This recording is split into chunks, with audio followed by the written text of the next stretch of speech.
ಸರ್ವರಿಗೂ ಅನಂತ ಶರಣಾರ್ಥಿಗಳು. ನಾನು ನಿಮ್ಮ ಯೋಗ ಗುರು ವೈದ್ಯ ಶ್ರೀ ಚನ್ನಬಸವಣ್ಣ, ಟಾಟಾ ನಗರ, ಬೆಂಗಳೂರು. ಇದು ಯೋಗ ಸೂತ್ರ ಕಾರ್ಯಕ್ರಮ. ಇಲ್ಲಿದೆ ಸರ್ವ ರೋಗಗಳಿಗೂ ಸುಲಭ ಆರೋಗ್ಯ ಸೂತ್ರ.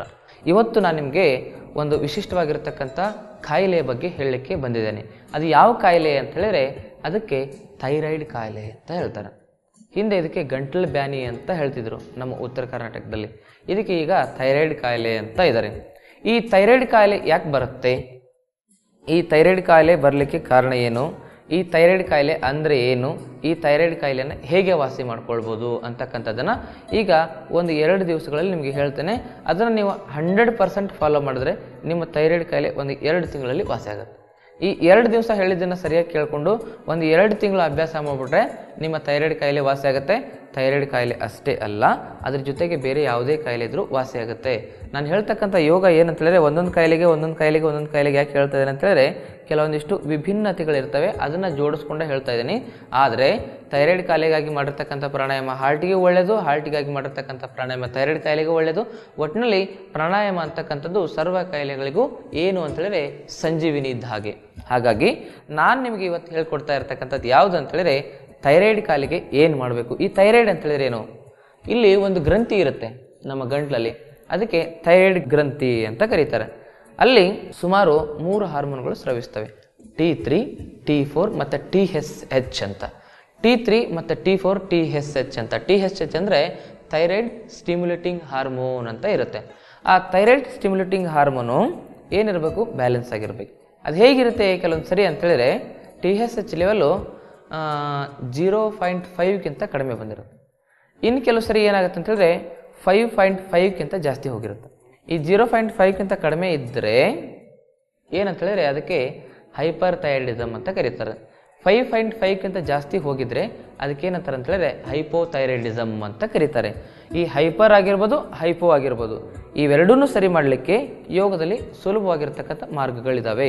ಹಾಗಿದ್ರೆ ಈ ಥೈರಾಯ್ಡ್ ಸಮಸ್ಯೆಯನ್ನು ವಾಸಿ ಮಾಡ್ಕೊಳ್ಳಿಕ್ಕೆ ನಾವೇನೆಲ್ಲ ಆಸನಗಳನ್ನು ಮಾಡಬಹುದು ಅಂತಕ್ಕಂಥದ್ರ ಬಗ್ಗೆ ಇವಾಗ ನಾನು ನಿಮಗೆ ಮಾಹಿತಿಯನ್ನು ಕೊಡ್ತೀನಿ. ಮೊದಲು ಏನು ಮಾಡೋಣ, ನಿಂತ್ಕೊಂಡು ಯಾವೆಲ್ಲ ಆಸನಗಳನ್ನು ಈ ಥೈರಾಯ್ಡ್ ಸಮಸ್ಯೆಗಾಗಿ ಮಾಡಬಹುದು ಅನ್ನೋದನ್ನು ನೋಡೋಣ. ನಿಧಾನವಾಗಿ ಎದ್ದು ನಿಂತ್ಕೊಳ್ಳೋಣ. ಈಗ ಮೊದಲನೇದಾಗಿ ಪೃಷ್ಠವಲ್ಲಿ ಅರ್ಧ ಕಟಿಚಕ್ರಾಸನ ಹೇಗೆ ಮಾಡಬೇಕು? ನಿಮ್ಮ 2 ಹಸ್ತಗಳನ್ನು ಪೃಷ್ಠಭಾಗದ ಮೇಲೆ ಇಟ್ಕೋಬೇಕು. ಹೀಗೆ ನೇರ ನಿಂತ್ಕೋಬೇಕು, ಹೀಗೆ ಕರೆಕ್ಟಾಗಿ ಇಟ್ಕೋಬೇಕು. ಇಟ್ಕೊಂಡು ನಿಧಾನವಾಗಿ ನಿಮ್ಮ ಕತ್ತನ್ನು ಹಿಂದೆ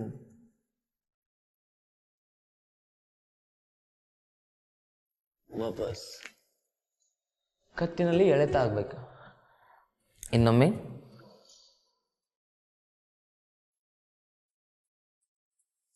ವಾಪಸ್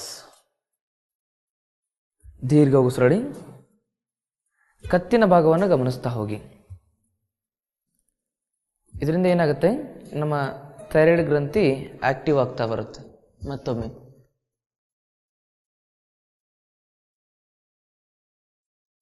ವಾಪಸ್. ಇದು ಬೆನ್ನುವಿನ ಸಮಸ್ಯೆ ಕೂಡ ತುಂಬ ಉಪಯುಕ್ತವಾಗಿ ಕೆಲಸವನ್ನು ಮಾಡುತ್ತೆ. ಇದಾದ್ಮೇಲೆ ಏನು ಮಾಡಬೇಕು? ವೀರಭದ್ರಾಸನ. ಹೀಗೆ 2 ಕಾಲುಗಳನ್ನ ಹೀಗೆ ಅಗಲ ಮಾಡಿಟ್ಕೋಬೇಕು. 2 ಕಾಲುಗಳು, 2 ಕೈಗಳನ್ನು ನೇರ ಭುಜಕ್ಕೆ ನೇರವಾಗಿ ಇಟ್ಕೋಬೇಕು. ಈಗ ಯಾವುದಾದ್ರೂ ಒಂದು ಕಾಲನ್ನು ಈ ರೀತಿ ತಿರುಗಿಸ್ಬೇಕು. ತಿರುಗಿಸಿದ್ರಲ್ಲ, ಈಗ ನಿಮ್ಮ ಶರೀರವನ್ನು ಈ ಕಡೆ ತಿರುಗಿಸ್ಬೇಕು. ಯಾವ ಕಾಲನ್ನು ಸ್ಟ್ರೈಟ್ ಮಾಡ್ತೀರೋ ಆ ಕಡೆಗೆ ನಿಮ್ಮ ಶರೀರವನ್ನು ಈ ರೀತಿ ಬೆಂಡ್ ಮಾಡ್ಕೋಬೇಕು. ಈ ಕಾಲನ್ನು ಹೀಗೆ ತಿರುಗಿಸ್ಕೋಬೇಕು. ಈ ನಿಮ್ಮ ದೃಷ್ಟಿ ನೇರವಾಗಿರಬೇಕು. ಕೈಗಳಲ್ಲಿ ಧ್ಯಾನ ಮುದ್ರೆ ಇರಬೇಕು. ನಿಮ್ಮ ಕತ್ತನ್ನು ಪೂರ್ತಿ ಹಿಂದೆ.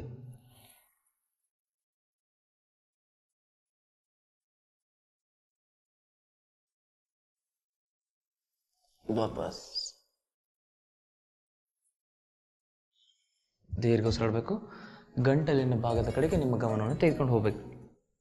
ಇದಾದಮೇಲೆ ಮತ್ತೆ ಈ ಕಾಲನ್ನು ಹಿಂಗೆ ತಿರುಗಿಸ್ಬೇಕು. ಈ ಕಾಲು ಸ್ಟ್ರೈಟ್ ಮಾಡ್ಕೋಬೇಕು.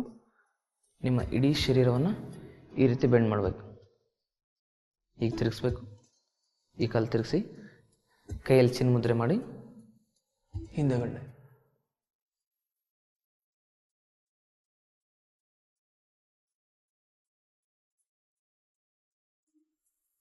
ಸಮಸ್ತತೆ. ನಿಮ್ಮ ಈ ಭಾಗವನ್ನು ಗಮನಿಸ್ತಾ ಹೋಗಿ, ಗಂಟಲಿನ ಭಾಗವನ್ನು ದೀರ್ಘ ಉಸಿರಾಡಬೇಕು. ಹೀಗೆ ನಿಧಾನವಾಗಿ ಮತ್ತೆ ಇನ್ನೊಂದು ವೇರಿಯೇಷನ್ ಮಾಡಬೇಕು. ನೇರ ನಿಂತ್ಕೋಬೇಕು. ನಿಧಾನವಾಗಿ ನಿಮ್ಮ ಕಾಲನ್ನು, ಎಡಗಲ ಕಾಲನ್ನು ಈ ರೀತಿ ಸ್ಟ್ರೈಟ್ ಮಾಡ್ಕೋಬೇಕು. ಸ್ಟ್ರೈಟ್. ದೇಹವನ್ನು ಈ ರೀತಿ ತಿರುಗಿಸಿ ನಿಧಾನವಾಗಿ ಕೈ ಮೇಲೆ ತೆಗೆದುಕೊಂಬನ್ನಿ. ಹಿಂದ್ಗಡೆ ಕಾಲನ್ನು ಸ್ಟ್ರೈಟ್ ಮಾಡ್ಕೊಳ್ಳಿ. ಮೇಲೆ ನೋಡಿ.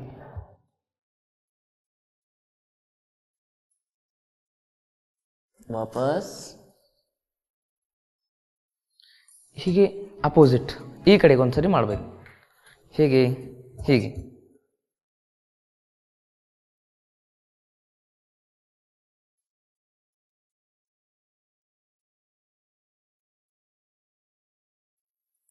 ವಾಪಸ್.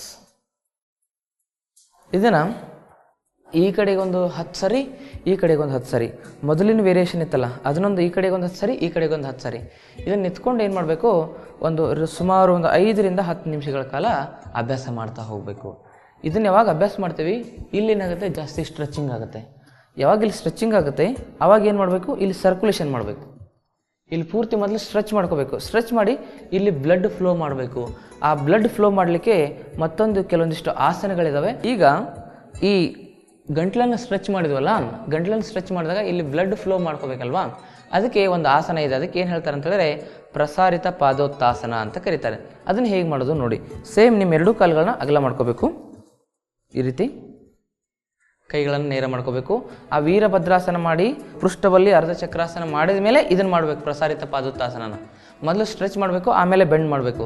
ಸ್ಟ್ರೆಚ್ ಮಾಡೋದಕ್ಕಿಂತ ಮೊದಲು ಬೆಂಡ್ ಮಾಡಬಾರ್ದು. ಇದನ್ನು ನೆನಪಲ್ಲಿ ಇಟ್ಕೋಬೇಕು. ಕಾಲು ಅಗಲ ಮಾಡ್ಕೋಬೇಕು.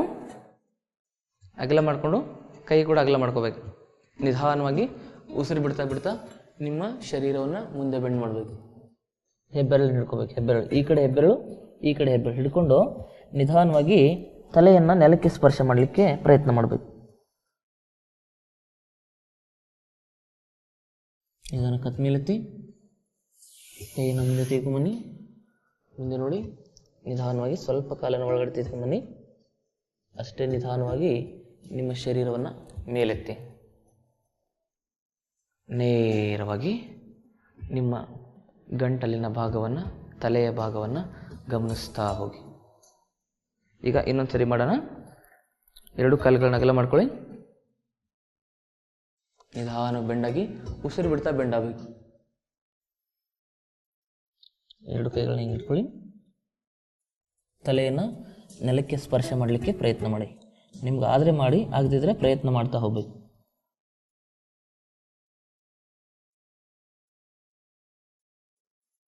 ವಾಪಸ್.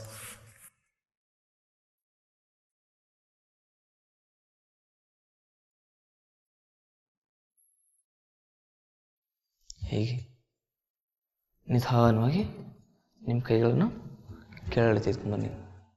ಮತ್ತೆ ನಿಮ್ಮ ಗಂಟಲನ್ನು ಗಮನಿಸ್ತಾ ಹೋಗಿ. ನಿಮ್ಮ ಗಂಟಲಿನ ಭಾಗ ಮತ್ತು ನಿಮ್ಮ ತಲೆ ಭಾಗವನ್ನು ಗಮನಿಸಿ.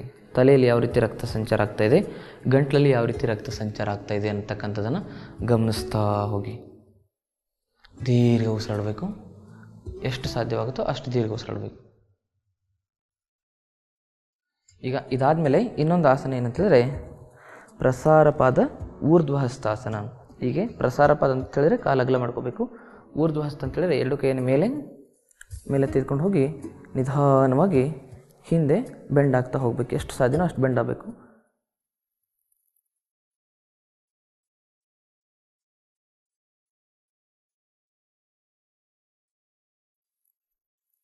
ಸಾಧ್ಯ ಆದರೆ ನೆಲಕ್ಕೆ ಸ್ಪರ್ಶ ಮಾಡಬೇಕು. ಸ್ಟಾರ್ಟಿಂಗಲ್ಲಿ ಬರಲ್ಲ, ನಿಮ್ಗೆ ಎಷ್ಟು ಸಾಧ್ಯ ಇಷ್ಟಾದರೆ ಇಷ್ಟೇ ಮಾಡಬೇಕು.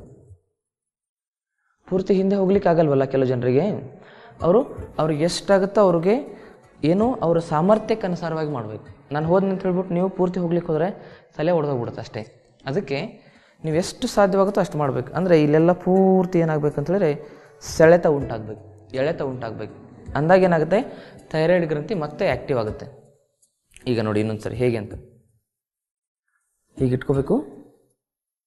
ಹೀಗೆ ಬೆಂಡ್ ಆಗಬೇಕು. ನಿಮ್ಗೆ ಎಷ್ಟಾಗುತ್ತೆ ಅಷ್ಟೇ, ಇಷ್ಟಾದರೆ ಇಷ್ಟೇ ನಿಂತ್ಕೊಂಡ್ಬಿಡ್ಬೇಕು. ಆದರೆ ಕತ್ತೇನಿರಬೇಕು, ಹಿಂದಿರಬೇಕು. ವಾಪಸ್ 2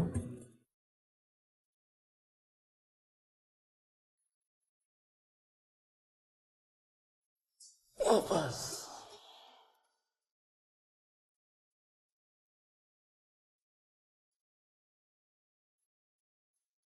ಮತ್ತೊಮ್ಮೆ.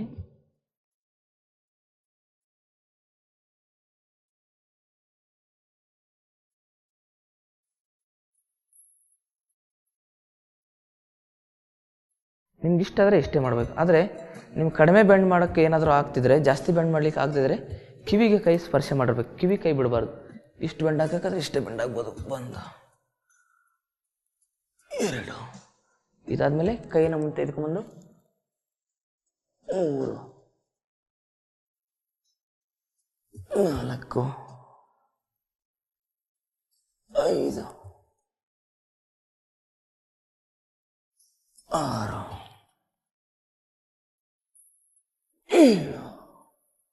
ಈ ರೀತಿ ಎಷ್ಟು ಸಾಧ್ಯವಾಗುತ್ತೋ ಅಷ್ಟು ಇಲ್ಲಿ ಒತ್ತಡವನ್ನು ಹಾಕಲಿಕ್ಕೆ ಪ್ರಯತ್ನ ಮಾಡಬೇಕು. ಯಾವಾಗ ಇಲ್ಲಿ ಒತ್ತಡವನ್ನು ಹಾಕ್ತೇವಲ್ಲ ಅವಾಗೇನಾಗುತ್ತೆ, ನಮ್ಮ ಥೈರಾಯ್ಡ್ ಗ್ರಂಥಿ ಸಂಪೂರ್ಣವಾಗಿ ಸರಿಯಾಗುತ್ತೆ. ಇದೆಲ್ಲ ಆದಮೇಲೆ ಏನು ಮಾಡಬೇಕು, ಒಂದು ಸ್ವಲ್ಪ 2 ಕಾಲನ್ನು ಸೇರಿಸ್ಕೋಬೇಕು. ಸೇರಿಸ್ಕೊಂಡು ನೇರವಾಗಿ ನಿಂತ್ಕೋಬೇಕು. ನೇರ ನಿಂತ್ಕೊಂಡು ಈ ಭಾಗವನ್ನು ತುಂಬ ಗಮನವಿಟ್ಟು ಗಮನಿಸಬೇಕು.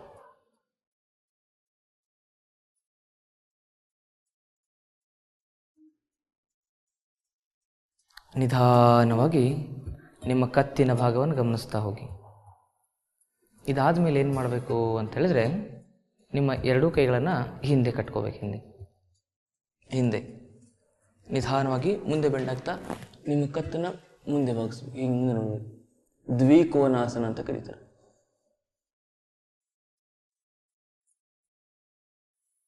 ವಾಪಸ್ ನಿಧಾನ ಮುಂದೆ.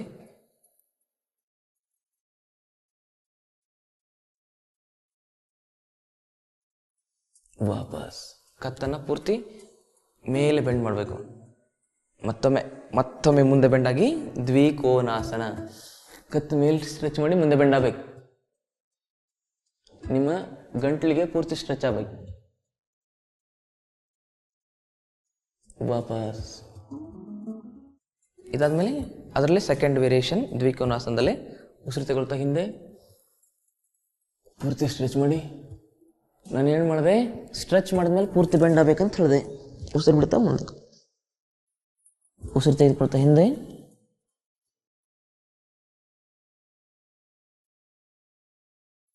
ಉಸಿರು ಬಿಡ್ತಾ ಮತ್ತೆ ಮುಂದೆ. ಮೊದಲು ಸ್ಟ್ರೆಚ್ ಮಾಡಿದ್ವಲ್ವಾ, ಇವಾಗ ಏನು ಮಾಡಬೇಕು, ಕತ್ತನ್ನು ಪೂರ್ತಿ ಕೆಳಗೆ ಬೆಂಡ್ ಮಾಡಬೇಕು. ಮತ್ತೆ ಉಸಿರು ತೆಗೆದುಕೊಳ್ತಾ ಹಿಂದೆ. ಈ ಥರ ಮಾಡಿದ್ರೆ ಥೈರಾಯ್ಡ್ ಸಮಸ್ಯೆ ಹೆಸರಿಲ್ಲದಂತೆ ಹೋಗ್ತದೆ. ಮತ್ತೆ ಉಸಿರು ಬಿಡ್ತಾ ಮುಂದೆ.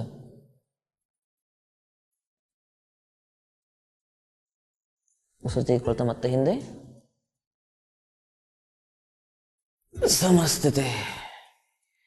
ಇವಿಷ್ಟು ಆಸನಗಳು ಏನಂತ ಹೇಳಿದ್ರೆ ನಿಂತ್ಕೊಂಡು ಥೈರಾಯ್ಡ್ಗೆ ಉಪಯುಕ್ತವಾಗಿರ್ತಕ್ಕಂಥ ಮಾಡ್ತಕ್ಕಂಥ ಆಸನಗಳು. ಈ ಆಸನಗಳನ್ನ ಪ್ರತಿನಿತ್ಯ ನೀವು ಸುಮಾರು 10 ರಿಂದ 15 ನಿಮಿಷ ನಿಂತ್ಕೊಂಡು ಅಭ್ಯಾಸ ಮಾಡಬೇಕು. ಈಗ ನಿಂತ್ಕೊಂಡು ಇಷ್ಟೆಲ್ಲ ಆಸನ ಮಾಡಿದ್ವಲ್ಲ, ಕುಳಿತುಕೊಂಡು ಈ ಥೈರಾಯ್ಡ್ ಸಮಸ್ಯೆಗೆ ಉಪಯುಕ್ತವಾಗಿರ್ತಕ್ಕಂಥ ಆಸನಗಳು ಯಾವುವು ಅಂತಕ್ಕಂಥದ್ರ ಬಗ್ಗೆ ತಿಳ್ಕೊಳ್ಳೋಣ. ಈಗ ಫಸ್ಟ್ ನಾವೇನು ಮಾಡಬೇಕು, ಕುಳಿತುಕೊಂಡು ಅಂತ ಹೇಳಿದ್ರೆ ಈ ರೀತಿ ಮೊದಲು ಕುತ್ಕೋಬೇಕು. ಹಿಂಗೆ ನೇರವಾಗಿ ಕುತ್ಕೊಂಡಾದ್ಮೇಲೆ ನಿಧಾನವಾಗಿ ಎದ್ದೇಳ್ಬೇಕು. ಹಿಂಗೆ 2 ಕೈಗಳನ್ನು ಈ ರೀತಿ ಕಟ್ಕೋಬೇಕು. ಕಾಲುಗಳನ್ನ ಸ್ವಲ್ಪ ಅಗಲವಾಗಿ ಇಟ್ಕೋಬೇಕು. ನಿಧಾನವಾಗಿ ಕತ್ತನ್ನು ಲೂಸ್ ಮಾಡ್ಕೋಬೇಕು. ಲೂಸ್ ಮಾಡಿಕೊಂಡು ಹೀಗೆ 1 2 3 4 5 6 7 8 9 10. ಅದಾದಮೇಲೆ ಅಪೋಸಿಟ್ 1 2 3 4 5 6 7 8 9 10. ಹೀಗೆ 10 ಸರಿ ಕ್ಲಾಕ್ ವೈಸ್, 10 ಸರಿ ಆ್ಯಂಟಿ ಕ್ಲಾಕ್ ವೈಸ್ ಈ ರೀತಿ ಕುತ್ಕೊಂಡೇ ತಿರುಗಿಸ್ಬೇಕು. ಅದಾದಮೇಲೆ 1 2 3 4 5 6 7 8 9 10. ಈ 10 ಈ ರೀತಿ ಮಾಡಿ ಆದಮೇಲೆ ಏನು ಮಾಡಬೇಕು? 1 2 3 ಅಂದರೆ ನಿಮ್ಮ ಕತ್ತನ್ನು ಪೂರ್ತಿ ಸಡ್ಲ ಮಾಡ್ಕೋಬೇಕು. 4 5 ಎಕ್ಸಾಕ್ಟ್ ನಿಮ್ಮ ಥೈರಾಯ್ಡ್ ಗ್ರಂಥಿ ಮೇಲೆ ಸರಿಯಾದ ರೀತಿಲಿ ನಾವೇನು ಮಾಡ್ಕೋಬೇಕು? ವರ್ಕೌಟ್ ಮಾಡ್ಕೋಬೇಕಂತ ಹೇಳಿದ್ರೆ ನಾವೇನು ಮಾಡಬೇಕು? ಈ ರೀತಿ ಮೊದಲು ಕತ್ತನ್ನು ಸಡ್ಲ ಮಾಡ್ಕೋಬೇಕು. ಹೀಗೆ ಇದಾದಮೇಲೆ ಏನು ಮಾಡಬೇಕು? ನಿಧಾನವಾಗಿ ಉಸಿರು ತೆಗೆದುಕೊಳ್ತಾ ಹಿಂದೆ ಅರ್ಧ ಚಂದ್ರಾಸನ, ಉಸಿರು ಬಿಡ್ತಾ ಮುಂದೆ. ಹೀಗೇನೆ ಎಷ್ಟು ಸಾಧ್ಯವಾಗುತ್ತೋ ಅಷ್ಟು ಹಿಂದೆ ಹೋಗ್ಬೇಕು. ಹೇಗೆ ಹೋಗಬೇಕು? ಪೂರ್ತಿ ಹಿಂದೆ ಹೋಗ್ಬೇಕು. ಹೀಗೆ ಉಸಿರು ತೆಗೆದುಕೊಳ್ತಾ ನಿಧಾನವಾಗಿ ಬ್ಯಾಕ್ ಹೋಗಿ ಉಸಿರು ಬಿಡ್ತಾ ಮುಂದೆ, ಉಸಿರು ತೆಗೆದುಕೊಳ್ತಾ ಹಿಂದೆ, ಉಸಿರು ಬಿಡ್ತಾ ವಾಪಸ್, ಉಸಿರು ತೆಗೆದುಕೊಳ್ತಾ ಮತ್ತೆ ಹಿಂದೆ,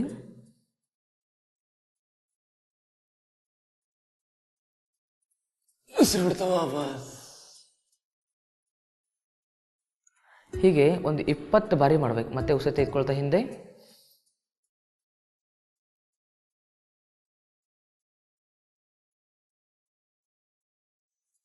ಉಸಿರು ಬಿಡ್ತಾ ವಾಪಸ್. ಕೆಲವು ಜನರಿಗೆ ಅಷ್ಟು ಬೆಂಡ್ ಆಗ್ಲಿಕ್ಕಾಗಲ್ಲ, ಅವ್ರು ಎಷ್ಟು ಮಾಡ್ಬೇಕು? ಇಷ್ಟೇ ಬೆಂಡ್ ಆದ್ರೆ ಸಾಕು.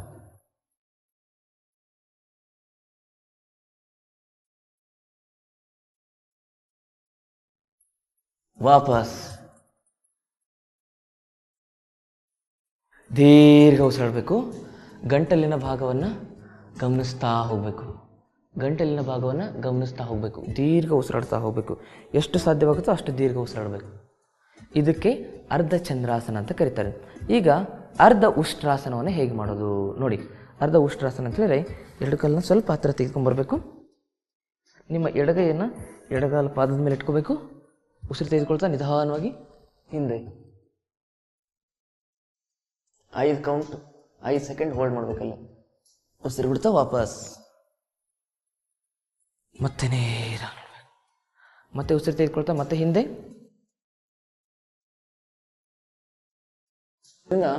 ಅಸ್ತಮಾ ಸಮಸ್ಯೆ, ಬೆನ್ನು ನೋವಿನ ಸಮಸ್ಯೆ, ಹೃದಯದ ಸಮಸ್ಯೆ, ಮತ್ತೆ ಸಕ್ಕರೆ ಕಾಯಿಲೆ, BP, ಅರ್ಥ್ರೈಟಿಸ್ ಇವೆಲ್ಲವೂ ಕಡಿಮೆ ಆಗ್ತವೆ. ಥೈರಾಯ್ಡ್ ಸಮಸ್ಯೆಯೂ ಕೂಡ ಕಡಿಮೆ ಆಗುತ್ತೆ. ವಾಪಸ್ ಹೀಗೆ ಒಂದು 20 ಬಾರಿ ಮಾಡಬೇಕು. ನಿಧಾನ ಹೋಗ್ಬೇಕು. ಉಸಿರು ತೆಗೆದುಕೊಳ್ತಾ ಎಷ್ಟು ನಿಧಾನ ಹೋಗ್ತಾರೋ ಅಷ್ಟು ಇಂಪಾರ್ಟೆಂಟ್ ಅದು.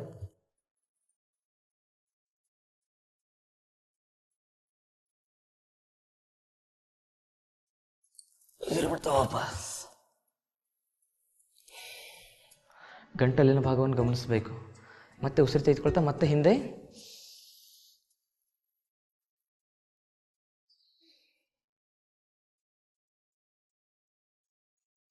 ಯಾವ ಟ್ಯಾಬ್ಲೆಟ್ ಕೂಡ ಸರಿ ಮಾಡದೇ ಇರತಕ್ಕಂಥ ಕೆಲಸವನ್ನ ಈ ಆಸನ ಮಾಡುತ್ತೆ. Direct effect on our thyroid gland. ನಮ್ಮ ಥೈರಾಯ್ಡ್ ಗ್ರಂಥಿ ಮೇಲೆ ಡೈರೆಕ್ಟ್ ಎಫೆಕ್ಟ್ ಇದೆ. ವಾಪಸ್ ಬನ್ನಿ. ಈಗ ನೇರ ಕೂತ್ಕೊಳ್ಳಿ. ಗಂಟಲಿನ ಭಾಗವನ್ನು ಗಮನಿಸ್ತಾ ಹೋಗಿ. ದೀರ್ಘ ಉಸಿರಾಡಿ. ಎಷ್ಟು ಸಾಧ್ಯವಾಗುತ್ತೋ ಅಷ್ಟು ದೀರ್ಘ ಉಸಿರಾಡಬೇಕು. ಪ್ರತಿಯೊಂದು ಆಸನ ಆದಮೇಲೂ ಒಂದು 2 ನಿಮಿಷ ಅಥವಾ 1 ನಿಮಿಷ ನೀವೇನು ಮಾಡಬೇಕು? ವಿಶ್ರಾಂತಿಯನ್ನು ಮಾಡ್ತಾ ಗಮನಿಸ್ತಾ ಹೋಗ್ಬೇಕು. ಇದಾದ್ಮೇಲೆ ಏನು ಮಾಡಿ? ಇನ್ನೊಂದು ಸರಿ ಪೂರ್ಣ ಉಷ್ಟ್ರಾಸನ. ಪೂರ್ಣ ಉಷ್ಟ್ರಾಸನ ಅಂತ ಹೇಳಿದ್ರೆ ಏನು? 2 ಕೈಯನ್ನು ಹಿಂದೆ ತೆಗೆದುಕೊಂಡು ಹೋಗೋದು. ಅದು ಹೇಗೆ ನೋಡಿ. ಕೈಯನ್ನು 2 ಮೇಲೆತ್ತಬೇಕು. ಮೇಲೆತ್ತಿ ನಿಧಾನವಾಗಿ ಹಿಂದೆ 2 ಕೈಯನ್ನು ಟಚ್ ಮಾಡಬೇಕು. ಟಚ್ ಮಾಡಿ ವಾಪಸ್. ಹೀಗೆ ಪೂರ್ತಿ ಟಚ್ ಮಾಡಬೇಕು ಕೈಯನ್ನು. ಮೇಲೆ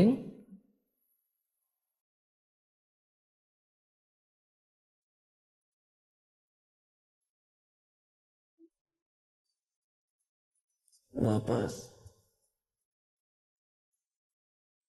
ನಿಧಾನವಾಗಿ ಏನು ಮಾಡಬೇಕು, ನೇರವಾಗಿ ಕುತ್ಕೋಬೇಕು. ಅತಿ ಮುಖ್ಯವಾಗಿ ನಾನು ಹೇಳ್ಕೊಟ್ಟಿರ್ತಕ್ಕಂಥ ಈ 3 ಆಸನಗಳು ಯಾವುದಂತ ಹೇಳಿದ್ರೆ ಅರ್ಧ ಚಂದ್ರಾಸನ, ಅರ್ಧ ಉಷ್ಟ್ರಾಸನ, ಆಮೇಲೆ ಪೂರ್ಣ ಉಷ್ಟ್ರಾಸನ. ಈ 3 ಆಸನಗಳು ನಿಮ್ಮ ಥೈರಾಯ್ಡ್ ಗ್ರಂಥಿ ಮೇಲೆ ಅತಿ ಹೆಚ್ಚು ಪ್ರಭಾವವನ್ನು ಬೀರುತ್ತೆ. ಮತ್ತು ಬರೀ ಥೈರಾಯ್ಡ್ ಸಮಸ್ಯೆಗೆ ಅಷ್ಟೇ ಅಲ್ಲ, ಇದು ಅಸ್ತಮಾ ಸಮಸ್ಯೆ ಆಗಿರ್ಬೋದು, ನಿಮ್ಮ ಉಸಿರಾಟಕ್ಕೆ ಸಂಬಂಧಪಟ್ಟಿರ್ತಕ್ಕಂಥ ಯಾವುದೇ ಸಮಸ್ಯೆ, ಡೈಜೆಷನ್ ಸಂಬಂಧಪಟ್ಟಿರ್ತಕ್ಕಂಥ ಯಾವುದೇ ಸಮಸ್ಯೆ ಆದರೂ ಕೂಡ ಇದರಲ್ಲಿ ನಿವಾರಣೆ ಆಗುತ್ತೆ. ಹಾಗಿದ್ರೆ ಇವೆಲ್ಲ ಆಸನಗಳಿದಾವಲ್ಲ, ಇವೆಲ್ಲ ಆಸನಗಳು ಥೈರಾಯ್ಡ್ ಸಮಸ್ಯೆಗೆ ಅತಿ ಉಪಯುಕ್ತವಾಗಿ ಕೆಲಸವನ್ನು ನಿರ್ವಹಿಸುತ್ತೆ. ಹಾಗಾಗಿ ಮತ್ತೆ ಈಗ ಮಲಕ್ಕೊಂಡು ಯಾವ್ಯಾವ ಆಸನಗಳನ್ನು ಈ ಥೈರಾಯ್ಡ್ ಸಮಸ್ಯೆಗಾಗಿ ಮಾಡಬಹುದು ಅಂತಕ್ಕಂಥದ್ರ ಬಗ್ಗೆ ಸಂಪೂರ್ಣವಾಗಿರ್ತಕ್ಕಂಥ ಮಾಹಿತಿಯನ್ನು ನಿಮಗೆ ನಾಳಿನ ಸಂಚಿಕೆಯಲ್ಲಿ ಕೊಡ್ತೇನೆ. ಅಲ್ಲಿವರೆಗೂ ತಮ್ಮೆಲ್ಲರಿಗೂ ಶರಣಾರ್ಥಿಗಳು.